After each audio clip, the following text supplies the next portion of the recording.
So listen, we've got a lot of this in place. We got a new look for TV because we're in the arenas. We got a new sound for TV because you're taking over for Boyd. We've got a whole new logo. I mean, the whole presentation is changing here. And of course, it would have been nice had we had TBS, but now when we realize, okay, we don't have that, the Crockett's wound up getting it. We got to figure out, how do we compete nationally? So establishing national syndication for the company is going to be something that becomes a priority, not only for Bill, but for you as well. You mentioned about trying to make all these different sales. Of course, that's what you were talking about. 70% of the United States would wind up having the syndicated show in their market. I'm not talking pretty good about growth. That's good growth, Conrad. It was too much too soon, and we were understaffed. There was me and that outside company, 2 or 3 guys who helped us.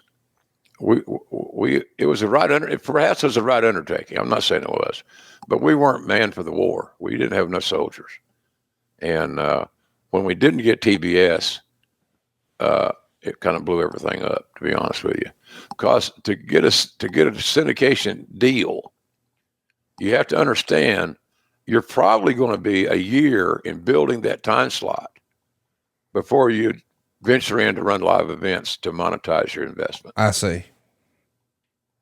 So the audience has got to find you.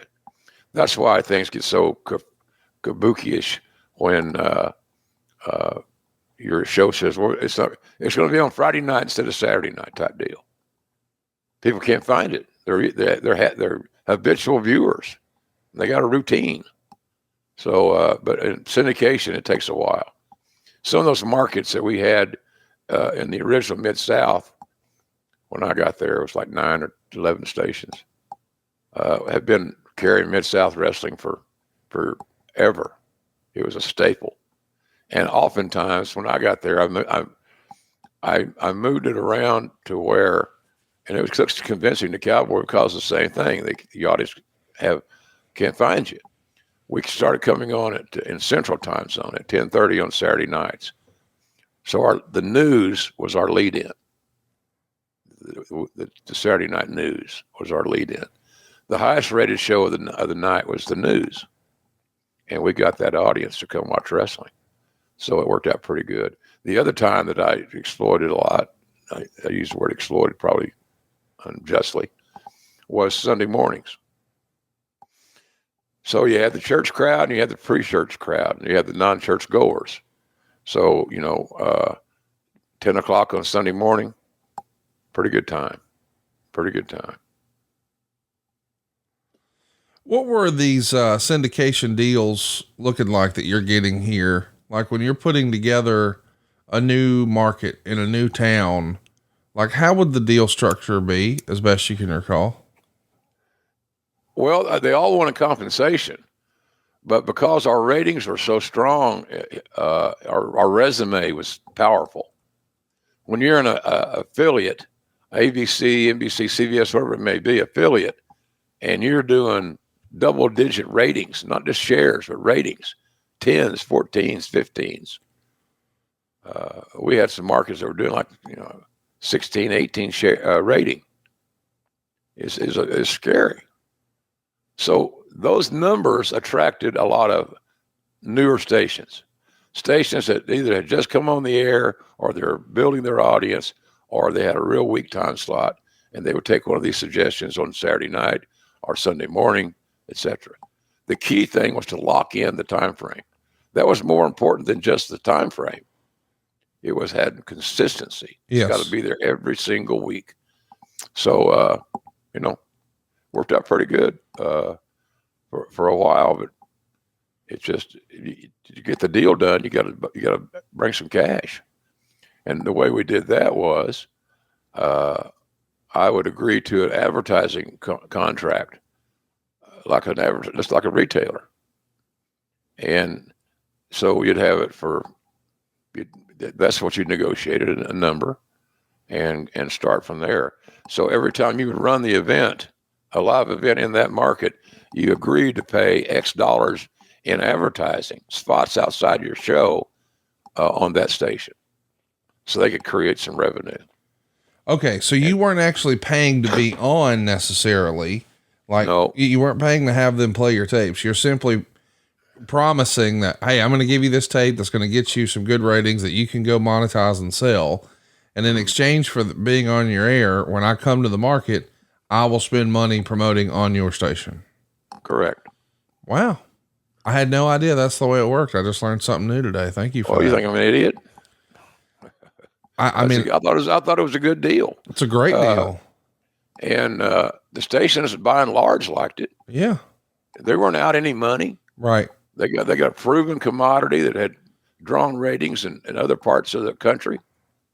And so it made sense. It was a win-win. And in business, that's always the best. Yes. You got a win-win. Everybody's got to feel good about the deal. And so that's, but again, you're a year away from maturation. Yes. You're a year away before the audience has found you. You've got a couple of rating books. You can judge how big it's grown or not, where your strongest demos are, so you know how to advertise.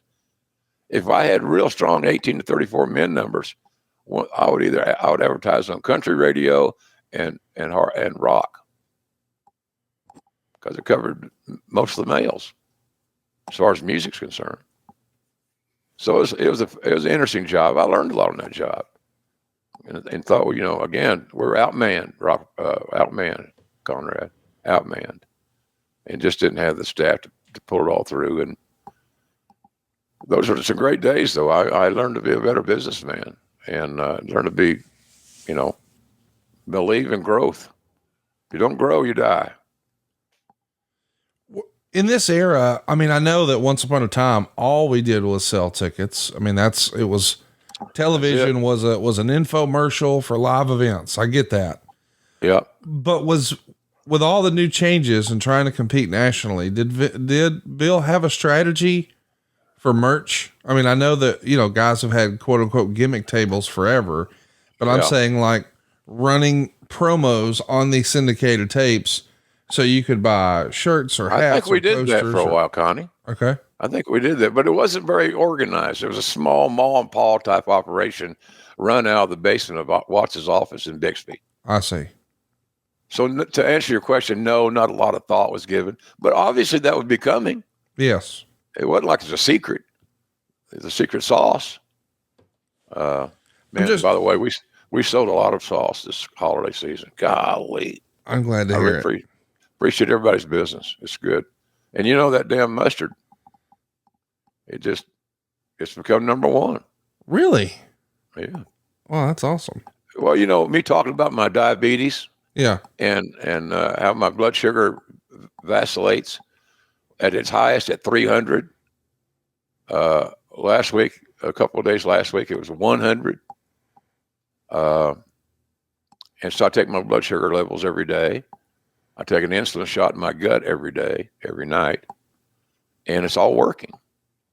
I'm feeling better. I'm getting stronger.